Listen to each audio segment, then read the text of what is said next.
Horns up and welcome to a brand new episode of Headbangers Kitchen. It's still Indian Food Week here on Headbangers Kitchen because I just couldn't let you guys go without cooking up some beef. Yes, believe it or not, Indians do eat beef. In fact, I bet you didn't know that 70% of Indians actually eat meat and only 30% are vegetarians.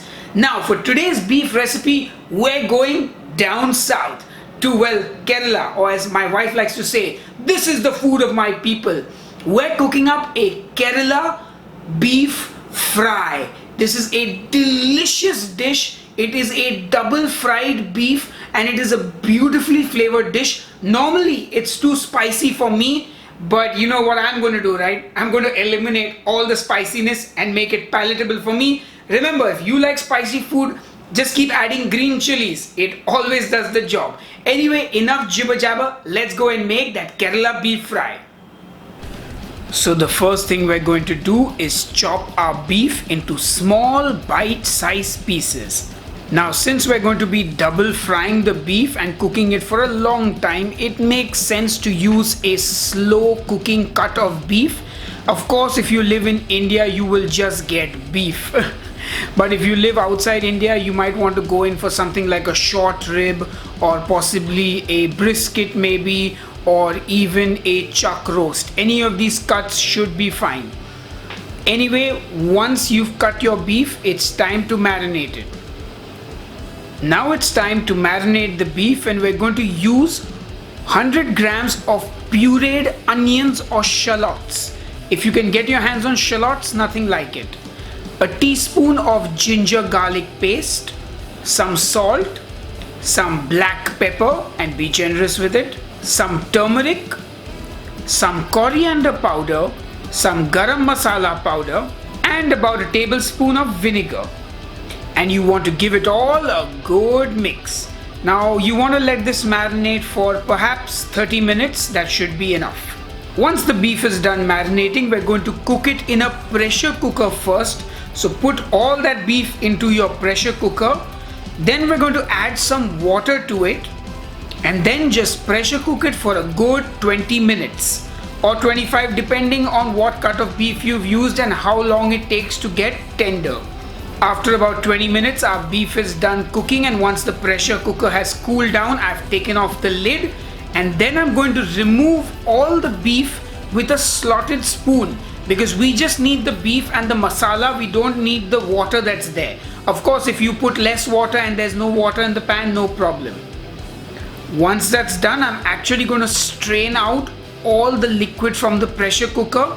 And don't throw that liquid, my friends. It is culinary gold. You can cook some cauliflower rice in that and it will be delicious. You can even drink it like a soup, seriously. Anyway, whatever masala is left in the strainer, I'm going to add that back to the beef. Now it's time for the second fry or the double fry of the beef, and we're going to get some coconut oil in a pan or a wok, whatever you have. And make sure you put in a nice generous amount of oil because you kind of want to sort of shallow fry that beef. So once the oil is nice and hot, we're going to throw in a handful of curry leaves. And be generous, guys. You want these curry leaves because they're going to deep fry in that oil and become lovely and crispy. Once the curry leaves are frying, we're going to add in that beef. Oh yeah! Add in all that beef and then you just got to be patient and fry that beef. You want to literally fry it till it becomes crispy and crunchy on the outside. And of course, because we pressure cooked it, the beef will be tender and it'll have a lovely mouthfeel to it. Anyway, keep cooking, keep stirring, keep doing the fancy wok tricks like I do if you have a wok. You know, that flipping trick that chefs do. Anyway, keep cooking it, and once it's got a nice crust on the outside of each piece, and I mean, you literally want this to look like it's almost burnt. I'm not joking. Like this dish should be called blackened beef. Like it's a death metal dish. Blackened beef. Blackened beef. Anyway, enough jibber jabber. That looks like it's done, and our Kerala beef fry is ready. And now I'm just gonna put it in my serving plate. And there you have it. Keto Kerala beef fry done. This looks absolutely delicious and death metal, and I can't wait to taste it.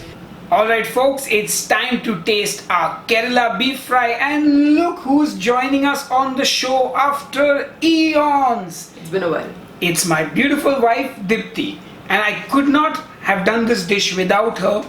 But have you done this dish yet? Yes, that is the question, but I could not have had the tasting without you is actually what I wanted to say. So anyway, let's dig in. So this is the food of my people, and he's been maligning the food of my people for a long time. So this is a sort of trial by fire. What do you think? I love crispy curry leaves.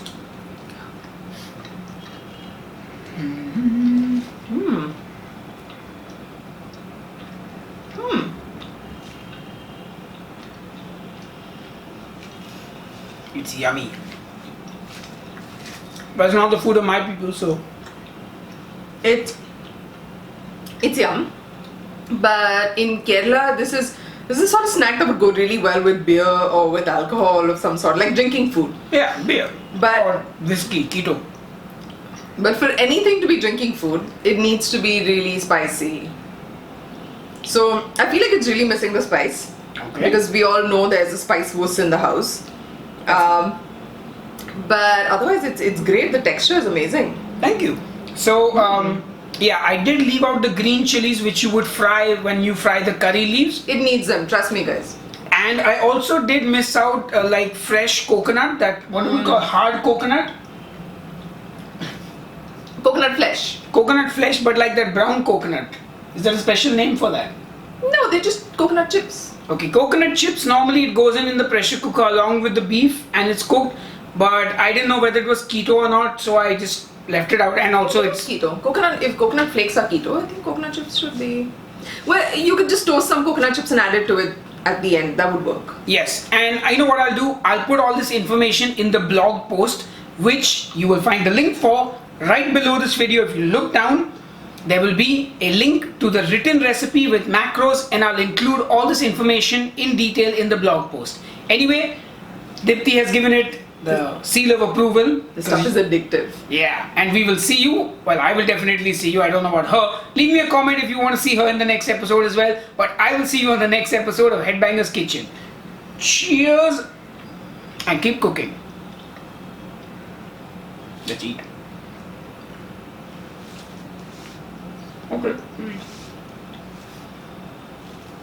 I've said this before and I'll say it again. A water buffalo is delicious 100%. Just so you know, that was not cow beef, that was water buffalo, because that's what we get here in Mumbai. You still get cow in certain parts of India, but it varies. So yeah, I just thought I'd let you know that little nugget of information. Anyway, watch another Headbangers Kitchen video. Maybe subscribe to the channel. See you soon.